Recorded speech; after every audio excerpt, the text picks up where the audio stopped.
Oh my goodness, I'm here with the Lord of the Xbox. Lord. It's Phil I knew you would like Lord of the Xbox. King of the Xbox? Don't call me that. No. Remember the time I called you head honcho and you didn't like that I don't either? like that either. All right, everyone, it's Phil Spencer. Phil Spencer, everybody, come on! Welcome to the show. It's a pleasure to have you here. This is a pretty cool stage, right? Right in the heart of the action. I like it. I like it in the middle. We did this once at the Brazil Game Show where we were right in the middle of the audience, and it was fantastic. All the energy the fans bring is just such a core part of our show. You know that. Yeah, absolutely. It's great to have them all around. So let's start with your favorite moment of the show, obviously apart from right now. Well, this is it. My favorite moment, honestly, at the press briefing when I got to walk out on stage for the first time. All the fans were there. It's such just an emotional moment for me when you're there. You feel all the passion from the people.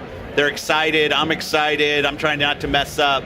But they bring such an energy to our press briefing, and you just see everybody who's going to come out on stage light up. I think it's fantastic. What is that moment like just before you step out? Like, do you do any centering, or like, what is it like for you? That's a huge moment. I'm pretty nervous before I go out. You know, I think about the thousands of people on the team that do way more work than I do to make all of this possible. I want to represent them the right way. I want them to be proud of being on Team Xbox. And I feel that. Like when I come out, I feel like I get the privilege to represent an amazing team that does amazing work. And I want to it gets emotional more for me because I think about all them, all the faces, some of them here, many of them, as you know, not here. Sure. But this is such a great time for the industry, great time for our team, and great time for gamers. Now, I know you're really passionate about independent development in particular, and I thought it was great that we had so much time in our briefing for ID at Xbox. Yeah. Why is that important to you, and are there a couple of titles that you've particularly got your eye on? Yeah, you know, the ID at Xbox program we announced on stage, we've had over 500 games published on Windows 10 and Xbox One. I think some of the best games on our platform have come through the ID program over the years. When we started this generation, I'll be the first to admit, we weren't really sure how the independent developer was going to play a role on console, had been more of a PC thing, but it's Chris Charla, the team at ID at Xbox, has done amazing work. The Darwin project was something I really thought. I love having the shoutcaster on stage. Cool, wasn't it? Yeah. He was amazing. Like, he did that. I saw him do that like 4 or 5 times, and it was different every time, and he brought the passion every time. It was so good. And their interaction with Mixer that they kind of showed in that briefing, I think really foreshadows what we're going to see in game development as people start writing games that take advantage of not only the player, but also give the viewer an opportunity to interact with Twitch and Mixer and all these things coming.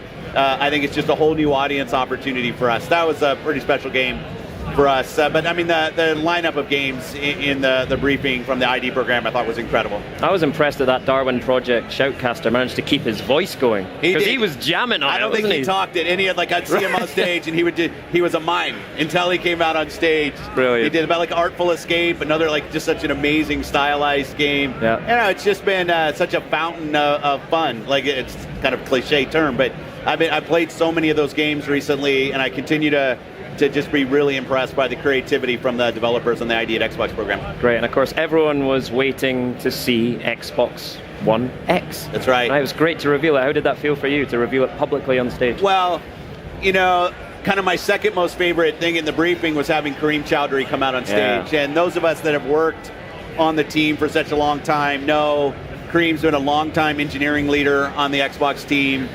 And he was very, very nervous to come out on stage. But I thought no better person. He's head of all engineering for Xbox. All our developers, software developers, work for Kareem. He finished the video last year, if you remember. This is a monster. Yeah. He got to kind of come out and tie the bow on that. But it was great to see him come out, finally get to, I'll still probably slip up and call it Scorpio 1,000 times, but give it a name, Xbox One X. Show the people what it looked like, how our hardware team has made it so small. And obviously the power specs that we're getting out of it are pretty incredible, even beyond what our expectations were. So much for, like, right before Mike Ibarra had sent out that we were giving game developers an extra gigabytes of RAM, so they're up now to 9 gigabytes of RAM for game developers. It's just going to be a fantastic time to see that come and see what games are built. So how can developers use that extra power in the games that they're making now? Yeah, you know, for us, it's always been about putting the tools in the hands of the developers and letting them make the creative and technical decisions they want. to deliver the right games. I've had certain people tell me, hey, you should mandate 60 frames per second, you should mandate a certain frame resolution for the game. I'm not going to do that. Our box natively supports a native 4K frame buffer. It supports 60 frames per second. It supports checkerboarding. But if somebody and I'm going to put those tools in the hands of the developers and say, you make the decisions you want. We opened the show with Forza Motorsport 7. There it is. And you see a game that's running at 60 frames per second with a native 4K. But other developers are going to make different decisions, and I think that's, as a platform holder, we have to give the developers the best tools we can, the best hardware we can, and let them take that experience where they want it to. And don't get into this, we're going to mandate this number or that number, and that's how I think we'll end up with the best games. Yeah. What's been your read on the fan reaction to Xbox One X? It's been fantastic, the ones I've talked to. Now maybe I get a little bit of self-selection, but but it's been great to see. I think Xbox has always been about power in my mind, from working on the original Xbox, and now we get this, we get the world's most powerful console as part of our Xbox line of consoles. I see a lot of pride from the long-term Xbox fans, but also, the S console has done so well for us this year. When we launched it in kind of early fall last year, supports HDR, 4K Blu-ray, upscales to 4K. Yeah. It's really these two products in our hardware lineup. I can see kind of a reinvigoration of the Xbox community, which is nice. We also got to show 42 games on our stage, 22 with console exclusivity. I hear over and over, I want to see games, I want to see games. We went a little long in the briefing, we showed a lot of games, but I thought the lineup was fantastic. Absolutely, and the name Xbox One X as well, our best kept secret. What's the story behind the name? It was true what I said on stage. The early Xbox team, there's no greater power than the power of X. Yeah, I love that was quote. Something that really drove us. And when we were thinking about names, people know this about me, I'm a little nostalgic in the games industry. I like back compat. I brought OG back compat, I thought was fun. So, that original team that we were able to drive inside of Microsoft, this investment in a game console, and we should get into this business, I wanted to pay homage back to that team and some of their mottos. And so Xbox One X kind of works. As you've been having to say it over and over, as Xbox One X, you get the enunciation down. But as a name, I think it means something to us at a kind of a team level, and that's important. I think it's cool that a lot of the fans are still going to refer to it as Scorpio No as problem. well. No problem. Yeah, that's cool, right? I have no problem with that at all. I mean, it's we should be proud of the not only the building of things, but how we end up with finished product. I think 3 years from now, when somebody's buying their first console and there's an Xbox One X console, if they don't understand Scorpio and all, that's all good. Like, that's where it will go. But for those of us that were around during the announce on stage last year, through the development, through this special event, and then through the launch on November 7th, I think having Scorpio in our hearts, that's all good. That's what games are about. Right. Now, I've been banging on about Forza Motorsport 7 all week. I love that whole franchise. It's over there. It's fantastic. And I know you're a big fan as well, right? I love Forza. So what is it about Forza Motorsport 7 that's got you excited? Well, I'm going to back up a second just to go a little bit long on this. I cannot stop playing Hot Wheels. Yes. On Forza Horizon 3. Good. It's so ridiculously good. I think I've maxed out all. I think there's one more achievement I have to get on Hot Wheels. Yeah. But hats off to the Playground team, because Forza Horizon 3 was fantastic. We obviously did Blizzard Mountain expansion pack, which I thought was great.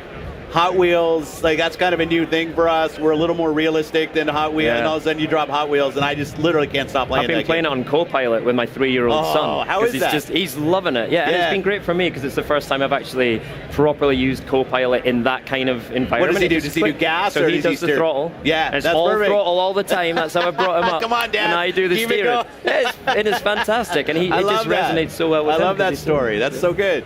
Yeah, Forza Motorsport 7. I think Turn 10. It's hard to argue that they're not the best racing studio on the planet right now. Yeah. I mean, they've just time in and time out, high quality game, great visuals. The relationship with Porsche, being able to unveil the GT2 RS, while it's cool to be able to do that on stage, and the partnership with Forza is going to be important to this game.